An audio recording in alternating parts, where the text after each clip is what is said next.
Hi my crafty friends, this is Lindsay from windingroadcrochet.com, and today I'm going to be showing you how to do the mini berry stitch. In order to do this stitch, you'll just need to know how to chain and how to single crochet. So let's go ahead and take a look at this stitch.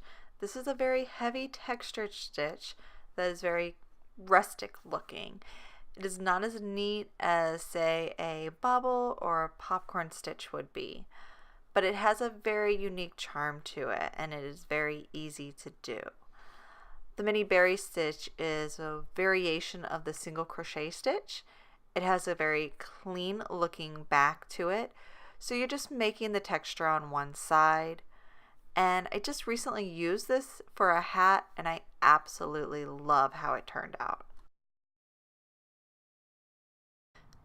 To get started, I will be using a size H Clover Armoire hook, and I'm using the Lion Brand Woolies yarn as my yarn today.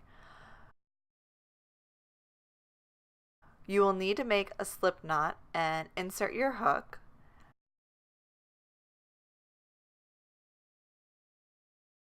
Your foundation chain for this stitch will need to be a multiple of 2 plus 1, or simply any odd number of chains will work. I'm going to go ahead and start with a foundation chain of about 11.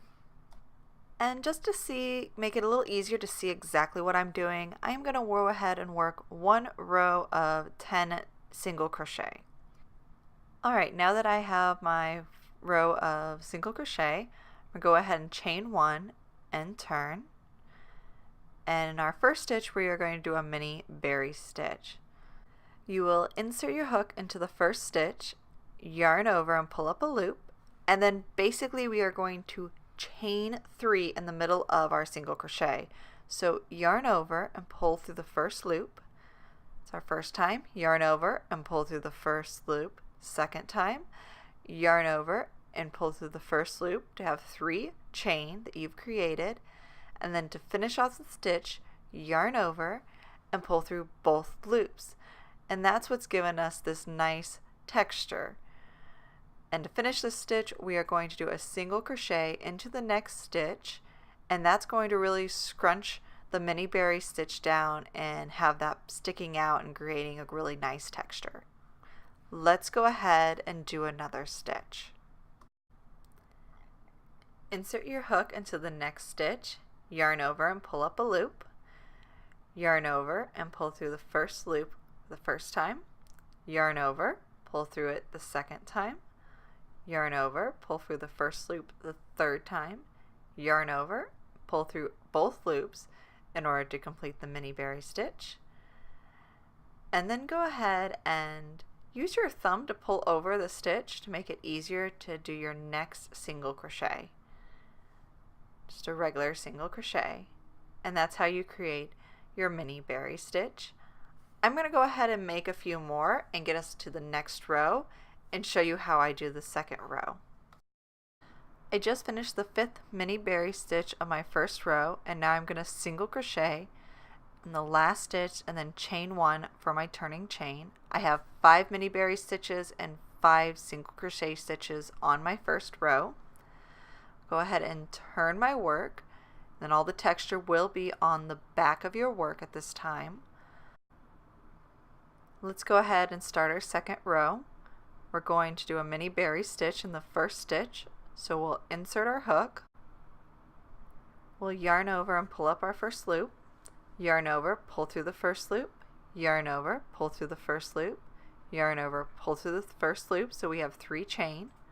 At this point, push that chain to the back and hold it with your finger, yarn over and complete your stitch. And using that finger to pull the chain to the back, you can get it out of your way so you can do your next single crochet as well as keep that texture on the back of your work. You can go ahead and make your next stitch, chain up 3 after pulling up a loop, complete your stitch, use your finger to pull that chain out of the way as you do your single crochet to scrunch down your mini berry stitch. And those will set on top of the previous stitches a little bit off center but kind of clumps them together to create this really rustic looking texture. It looks like a whole bunch of little berries and a little bunch. So it's just a really nice, fun texture. As I said, very rustic looking, and it's very unique, so I really do love it, and I hope you love it as well. Let me know if you like my stitch tutorial. Make sure you give me a thumbs up, make sure you subscribe, and hopefully you'll catch my next tutorials. Leave me a comment below letting me know what you thought. I really appreciate it. Until next time. And if you love to crochet, make sure you check out my blog for a lot of free patterns. The link is in the description box below.